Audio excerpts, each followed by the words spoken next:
সাকিব আল হাসান আপনারা আমি খেললে এবার এশিয়া কাপ ঘরেই তুলতাম।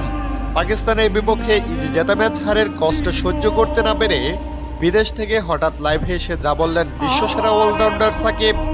দর্শক, বাংলাদেশ দল যখন পাকিস্তানের বিপক্ষে সহজ জেতা ম্যাচ হেরে গেল, তখন দেশ জুড়ে হতাশার ছায়া আবারও তীরে এসে তরি ডুবল। স্বপ্ন ভঙ্গ হলো 18 কোটি মানুষের। সেই হতাশায় যেন আরো আগুন জ্বালালেন দেশের তারকা অলরাউন্ডার সাকিব আল হাসান। পাকিস্তানের বিপক্ষে এমন হার দেখে রীতিমতো অবাক হয়েছেন তিনি। তাই তো হঠাৎ লাইভে এসে সাকিব বলেন, এমন ক্লোজ ম্যাচ তো হারার কথা নয়। আমি থাকলে ফাইনাল নিশ্চিত ছিল, ট্রফিটাও আমাদের ঘরে নিয়ে আসতাম। বাংলাদেশকে নিয়ে আমার ভরসা আছে, তবে বড় ম্যাচে নার্ভ ধরে রাখতে হয়। তার এই বক্তব্য মুহূর্তে ভাইরাল হয়ে গেছে সোশ্যাল মিডিয়ায়।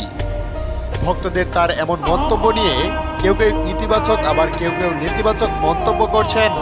অনেকে বলছেন, সত্যি আজ সাকিবকে খুবই দরকার ছিল, অভিজ্ঞতার অভাবেই ম্যাচ হারতে হয়েছে। সাকিবের মতো বিশ্বসেরা অভিজ্ঞ এই অলরাউন্ডার থাকলে ম্যাচের ফল অন্যরকম হতেও পারত।